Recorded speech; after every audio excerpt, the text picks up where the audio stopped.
வணக்கம் நண்பர்களே. ஸோ ஹாஸ்பிட்டலுக்கு வந்திருக்கேன். இங்கிட்ட அங்கிட்ட உலாத்திட்டுருக்கேன். வீட்டில் போய் லிஸ்ட் எடுத்தாலும் வந்து போய் சிபிசி எடுத்தேன். சிபிசி எடுத்து இல்லை நீங்கள் டெஸ்ட் பண்ணிவிட்டு வாங்கன்னு சொன்னாங்க. ரத்த டெஸ்ட்டு சிபிசி பண்ணினேன். அதில் வந்து எல்லாமே கரெக்டாக இருக்குது. ஸோ ரத்தம் வந்து 9 பாயிண்ட். ஸோ எதுவுமே ஆகலை அப்படின்றாங்க. ஸோ நம்ம போய் கோயிலில் மஸ்ஜித்தில் கயிறு மந்திரிச்சு கொடுப்பாங்களே, வந்துருச்சு. ஒரு கயிறு தாயத்தை ஏதாச்சும் வாங்கி கட்டி பார்ப்போம், அதுலையாச்சும் குறையதா இருக்கு அப்படி பார்ப்போம். குறைஞ்சா நல்லது. கூட்டாணி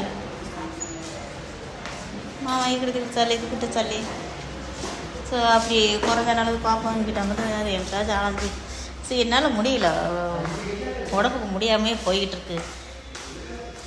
எனர்ஜி கம்மியாகினது மாதிரி இருக்குது. இழப்பு வருது, மூச்சை வாங்குது பேசுனா.